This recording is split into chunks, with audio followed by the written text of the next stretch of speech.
When They See Us earned 16 Emmy nominations this year for telling the true story of the Central Park Five, who were wrongly convicted of a sexual assault and later exonerated.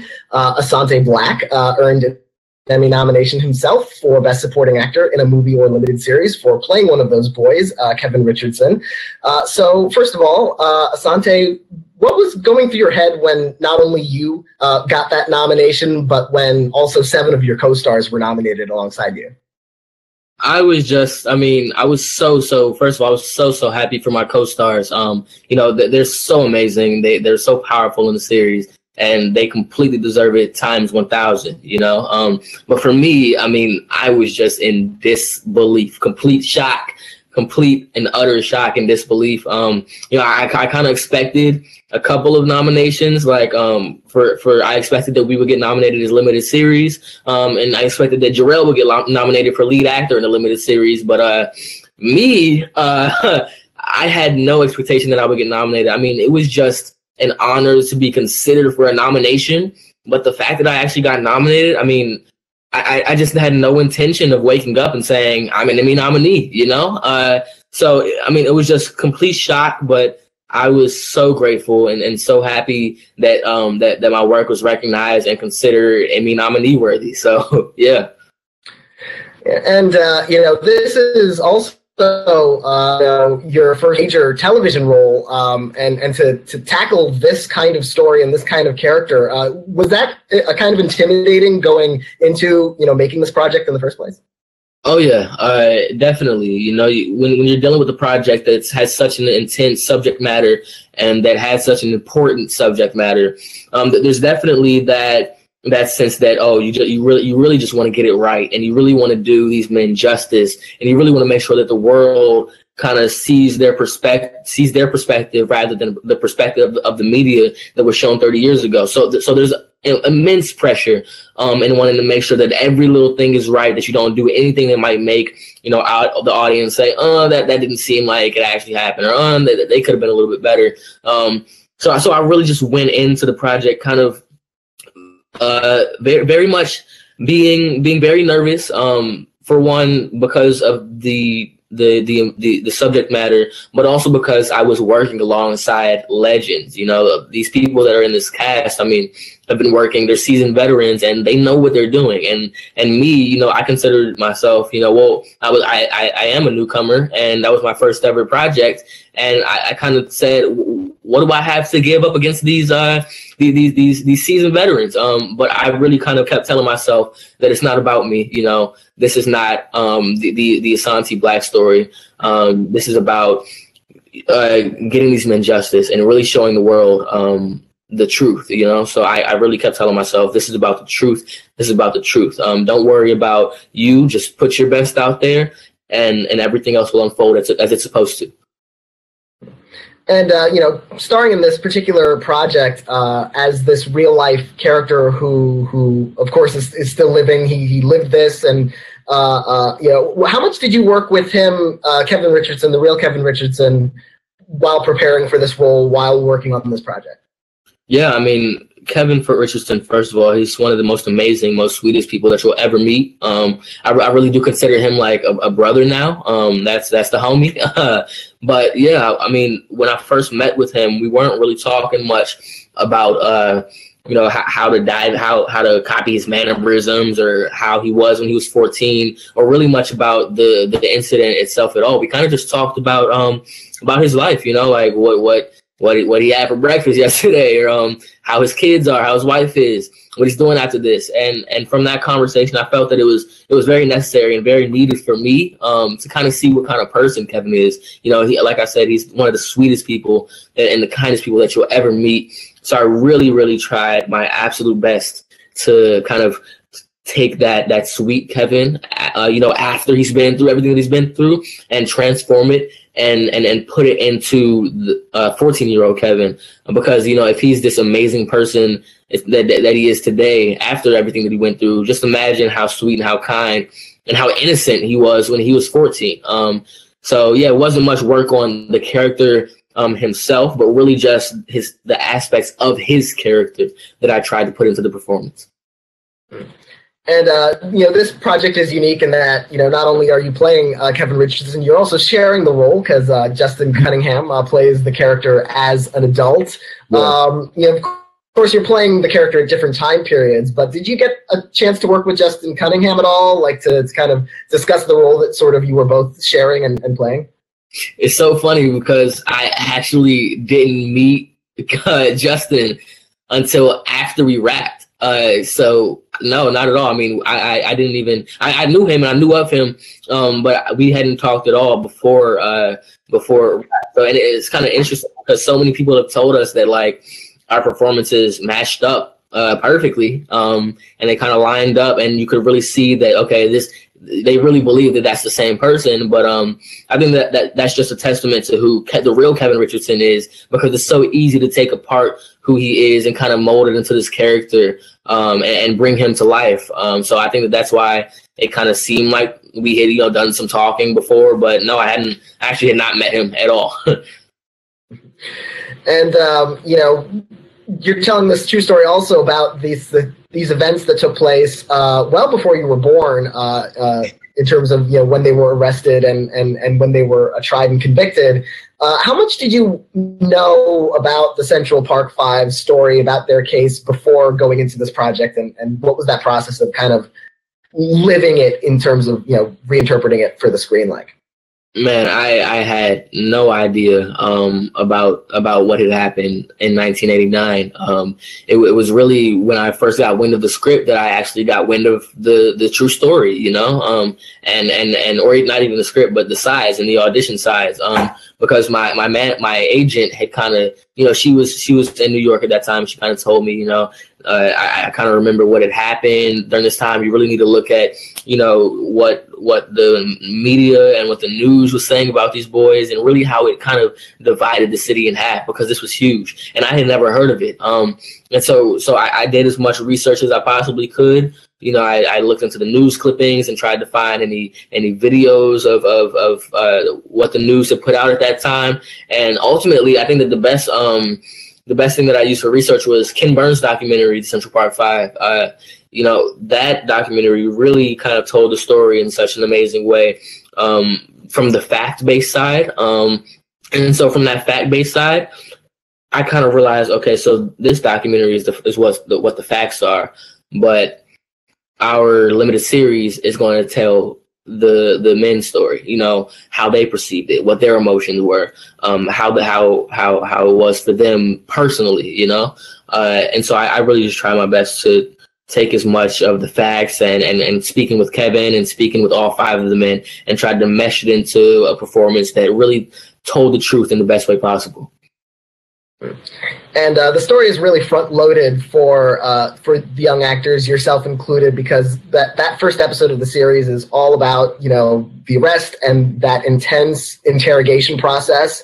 How long did it take to shoot those scenes? What was the emotional going through your mind while shooting those scenes? It seems like those must have been especially really difficult to kind of channel and get through.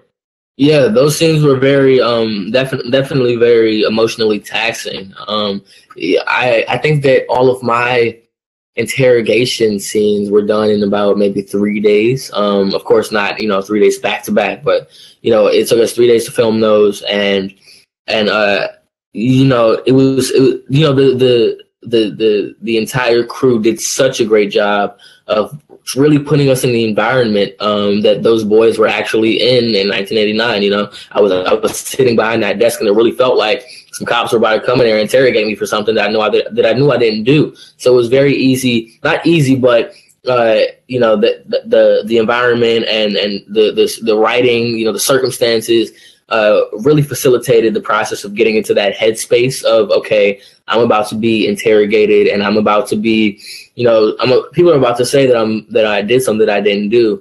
But overall, I mean, just the actors that I was working with, William Sadler and just every single detective did such a good job of making me feel like I was actually trapped in that space of knowing that I'm innocent, but having all of these people question my innocence and really not even questioning it, but really saying, no, you're not innocent. We know the truth. When in reality, those detectives in real life had no idea what the truth was.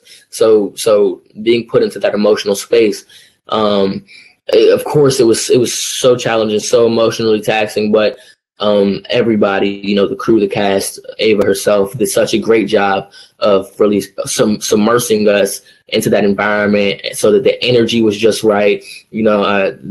Just everything down to the T. They had a fake cigarette that they were smoking. You could smell the fake cigarette smoke, just as they would have probably had in 1989. The posters on the wall, the chairs, the handcuff to the chair, every single thing was down to the T. Down to the T was perfect to get us into that headspace. But yeah, it was definitely taxing, but it was all worth it because we knew that this was bigger than us. This was for the exonerated five. And how do you balance that, kind of the intensity of the scene and really going all in on it, and also kind of like a self-care kind of decompressing afterwards? And I know Ava had counselors on set. Did you take advantage of those? What was it like coming down from those intense feelings? No, I didn't take advantage of the counselors on set, but I think that the real counselors on set were the cast and Ava herself. Jarrell, Ethan, Marquise, Khalil. We all kind of helped each other through these scenes and through these very emotional scenes. It was like a brotherhood. We had each other to lean on, and we knew what we were doing, like I said before, was for a common goal and for a common purpose. So it made it a lot easier to decompress and to remove ourselves from the work, because we had each other. And also Ava. Ava is one of the most loving and she's just so full of love. She's an amazing person, and you really felt that on set because of the way that she treated everybody else. The entire set was just full of love. So it was just such a loving set, where no one was judgmental, nobody was kind of trying to. There was no competition, no ego. It was just all about this story and telling the truth.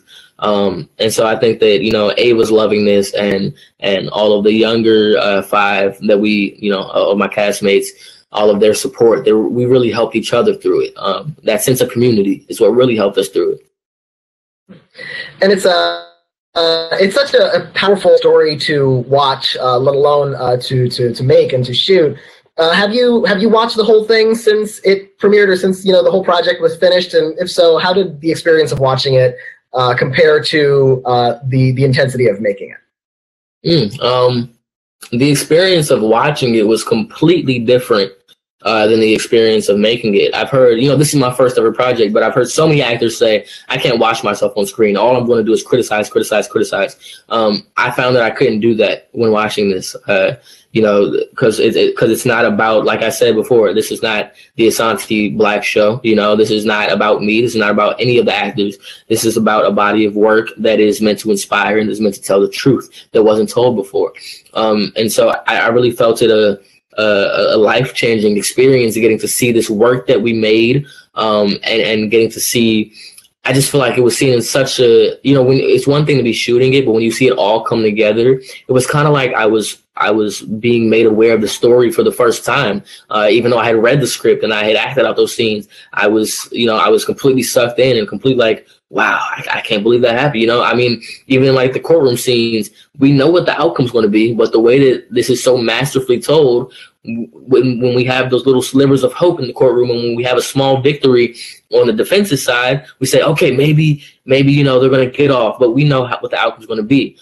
So I think it's a completely different experience watching it than it is making it. And that's just a testament to how amazing of a storyteller that Ava is, and how amazing just everybody involved with this project is. And to be a teenage actor in the industry, and to be to get your big break with a project of this magnitude, what first made you interested in acting and inspired you into this sort of art form and into this profession? Yeah, when I was in second grade, that's when I did my first ever play, and my best friend, his mom was the math teacher at the school. but she also did kind of like plays, and she was like kind of like not a drama teacher, but she was a drama teacher. And we did these plays after school. So the first ever play that I did was The Jungle Book, where I played Mowgli. And I mean, I just, instantly fell in love with acting at that moment. Even if I didn't know it in second grade, now looking back at it, I can kind of see how I was completely sucked in and I was completely mesmerized by the art form. And it wasn't until I think maybe about, I'd say like 4 years ago, when I kind of really, really decided that, okay, this is what I want to do for the rest of my life. I did as much studying as I can of acting. I didn't go to a performing arts school, but the theater program at my school, Northwest High School, is absolutely amazing. And so along with that, I bought as many acting books as I could. I watched as many clips on YouTube of actors talking about acting, of directors talking about acting, of screenwriters talking about acting.